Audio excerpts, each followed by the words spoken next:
The officers belonging to my household were very much worried about my excursions, both on the ground of court etiquette and of my personal health, which they explained they were supposed to safeguard.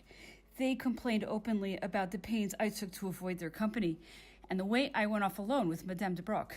I yielded to their wishes and deserved credit for doing so, as whenever I found myself surrounded by people, I felt physically ill at ease. My Dutch equerry had several bad falls because he insisted on following me over paths that were too difficult for him at his age, and I decided to send him back to Holland, for he would have ended up by killing himself in these mountain roads. I only kept with me Monsieur de Villeneuve and Monsieur de Boucheporn. I was touched by the letters my husband wrote me. His grief seemed equal to mine. For the first time, we understood one another. He was worried about my health and thought it unfortunate that he could find no way to improve it. He did not dare to come and see me, and I was affected by his attitude. He had caused me so much pain that presumably he did not believe he could prove a consolation for me. I wrote him in a friendly manner, for I had sincerely pardoned his past faults.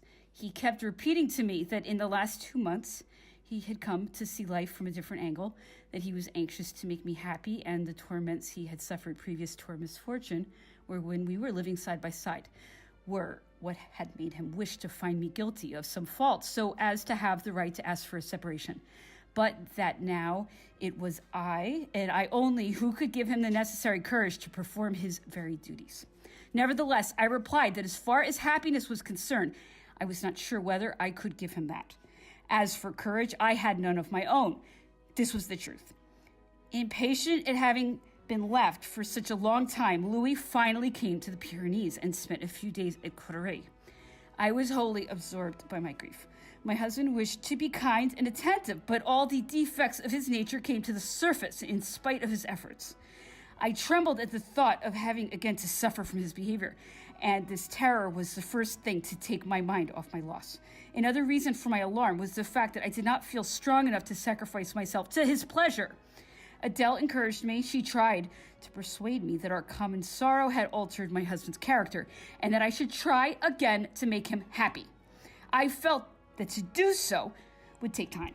For the present, I was absorbed in gloomy thoughts, and I had not as yet found anything that tempted me back to everyday life. The king realized that I was still too recently suffered. He went to another watering place in the Pyrenees, from which he wrote me frequently. His only wish was to effect a reconciliation between us. He declared he would be overjoyed if I would consent to such an arrangement. Some days his letters would be affectionate. On other occasions, he insisted on 2 things as being essential to his peace of mind. One was that after our reconciliation, in order to be an example of all domestic virtues, I should never speak in a familiar manner to my young ladies with whom I had been brought up. The other was that I should never receive anyone in my private apartments. These conditions amazed me. For one thing, as I have already said, only women waited on me in my own rooms. As for speaking familiarly to my young ladies, it was a habit I had formed at boarding school and had kept up intentionally in view of my rank, which placed me so far above my companions. I should have felt I was behaving in an unduly haughty manner if I had changed in any way my attitude toward them. I considered the title of queen, which had happened to fall to me, entailed only an obligation to do more for others and protect them. Indeed, I made every effort to prove that I had some personal merit of my own, to make people forget my rank, and to gain that affection which is generally bestowed only on those whom we consider our equals in every respect. I was surprised at the importance my husband attached to such a trifle. His attitude seemed to reveal those traits which I already knew only too well. For instance, his habit of taking offense at the least thing when he could not find serious cause for alarm. How was it possible to believe I could make him happy in my present state of mind and body, since I had failed to do so in the days when I had all my health and strength? But I must do my duty to the bitter end, I said to myself. I do not want to have anything to blame myself for, and perhaps new sorrows will hasten my death. I had received 2 letters written by the emperor while at the front.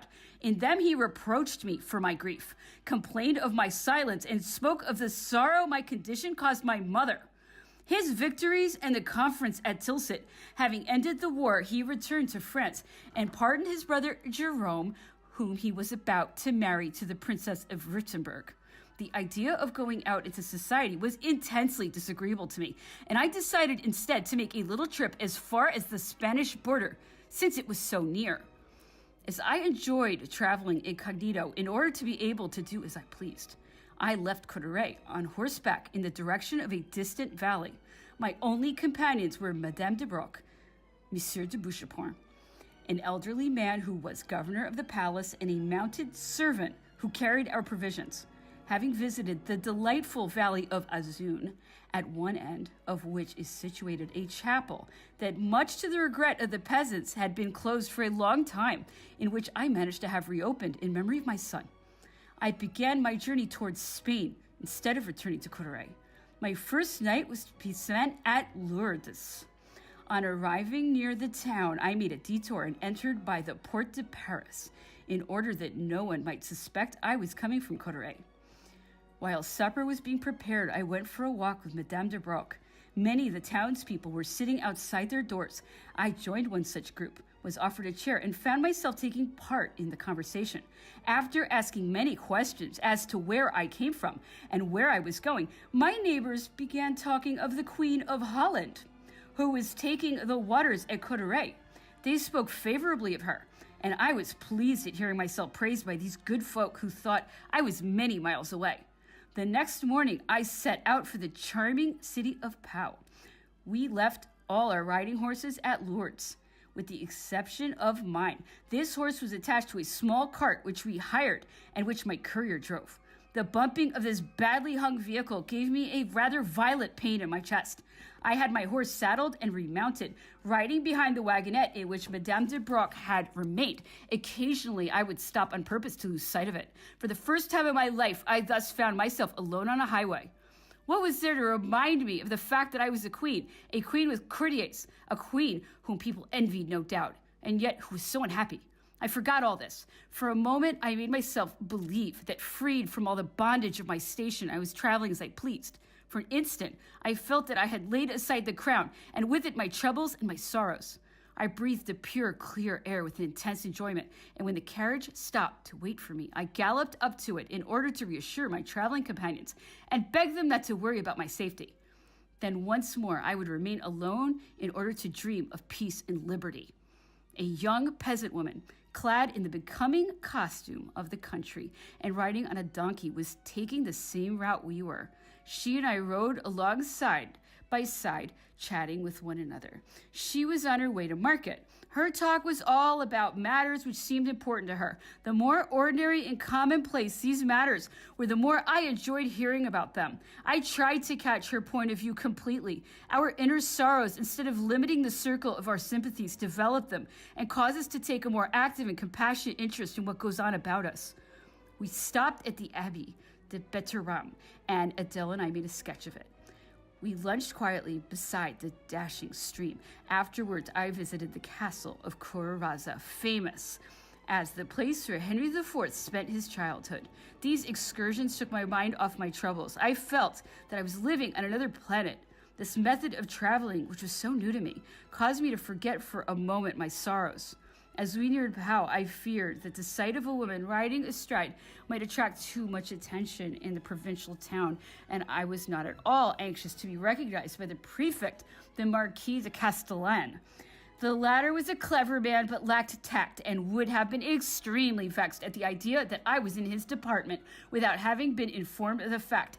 His memories of the former days at court made him believe himself still irresistible. Although far from young, he retained the weakness and pretentiousness of youth, and thought he had also preserved its charms.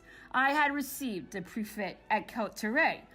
He was delighted with our household. Surrounded by 5 young ladies, he had displayed all his airs and graces and imagined himself fascinating when he was merely being ridiculous. We had only desired to be left alone to avoid attracting attention. Instead, The prefect had made us conspicuous by spending his time in the main streets of his capital, specially training a horse for me to ride. He had urged me to visit the surroundings of Pau and intended to accompany me everywhere. The yacht belonging to the fleet would come for me, but my incognito, he declared, would be respected. In view of the way he behaved, this seemed very doubtful, and I determined to make my excursions alone.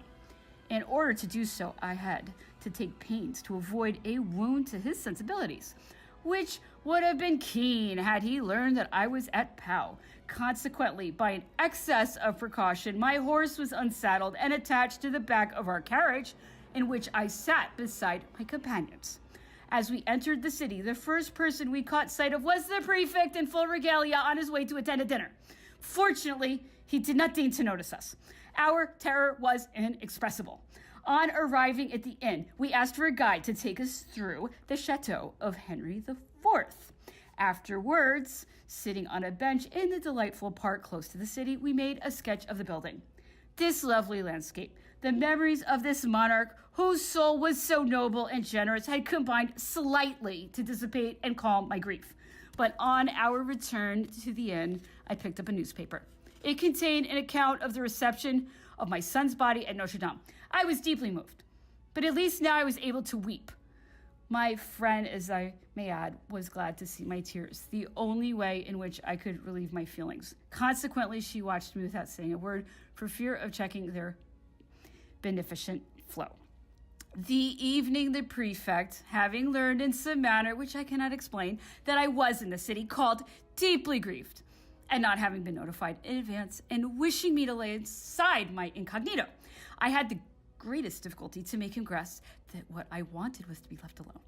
I did not tell him the purpose of my trip or even my actual destination. He believed I was returning the next morning to Cotteret, instead of which I continued on to Bayonne. My luggage consisted of 3 bags and saddles piled into a hired carriage.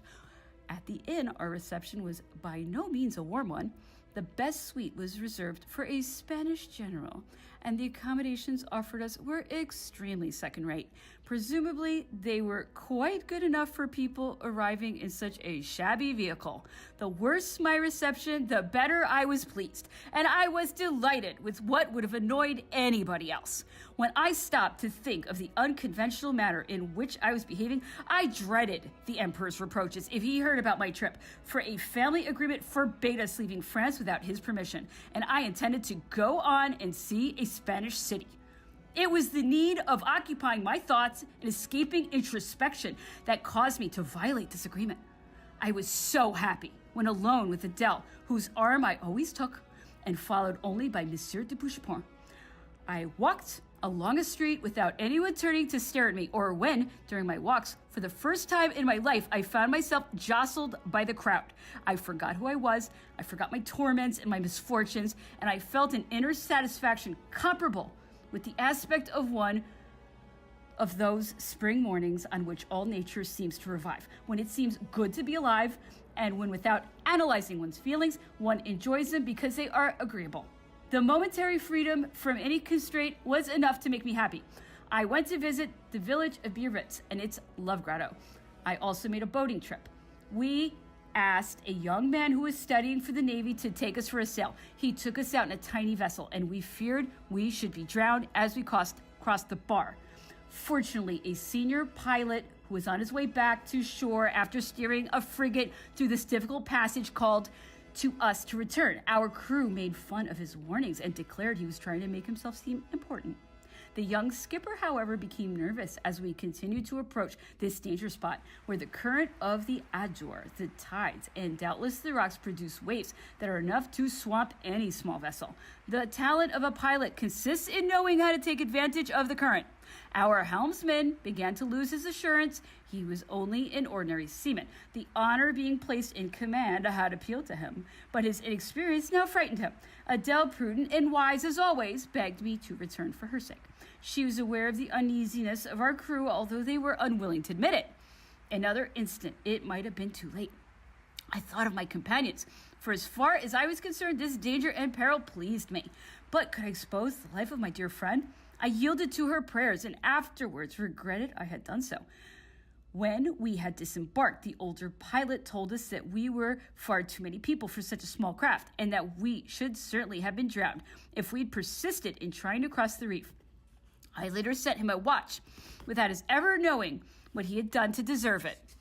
I left for Spain in an old-fashioned carriage that might have dated from the days of the Goths.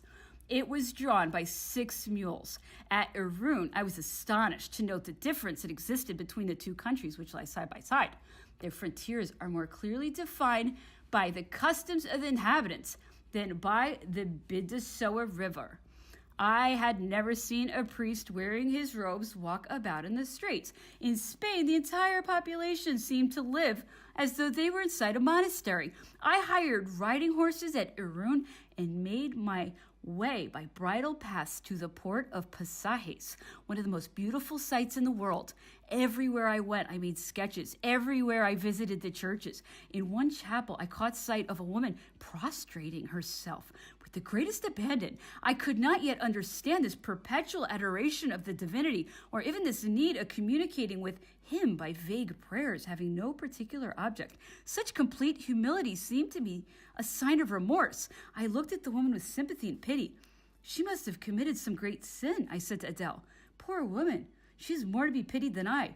Another time I saw an old crone who looked so wretchedly poor. I was convinced she must be asking God to bestow alms on her. I gave her money and felt that my surmise was correct when, instead of thanking me, she again fell on her knees, praising God for having answered her prayer. Now that I had interpreted her supplications correctly, I gave her all the money I had with me, and in doing so experienced once more a feeling of true contentment. I went to visit a monastery of Capuchin monks, believing that we should be admitted. They all came to examine us, but we were not allowed to cross the threshold. I was no more fortunate when we stopped at the nunnery of a very severe religious order. In spite of our riding habits, they all asked us if we were not French nuns whom the revolution had driven from our own country.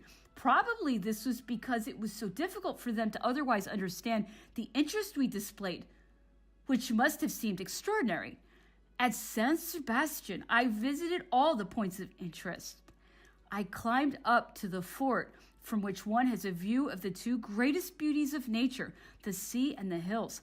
I had expected to return the same day to Bayonne, but the tide which leaves the port of Pasajes, nearly dry, prevented me from doing so, and I was obliged to spend the night at San Sebastian. I was terrified at the idea that I may be recognized.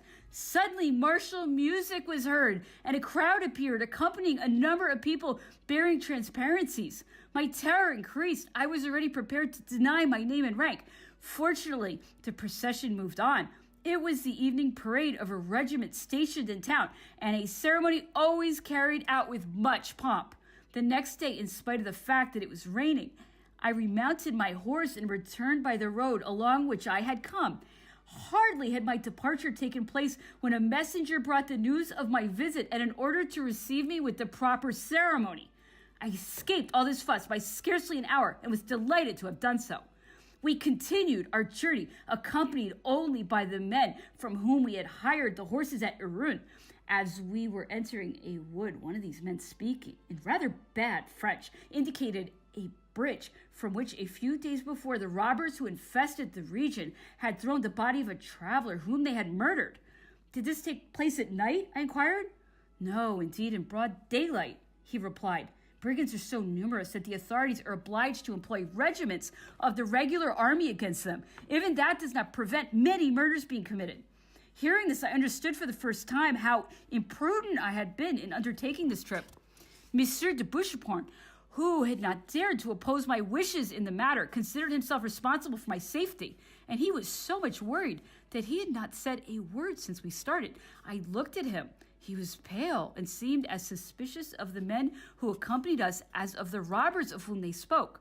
It is true that the looks of our companions were far from reassuring, and that the money they saw us constantly distributing to the poor might have suggested to them the idea of robbing us.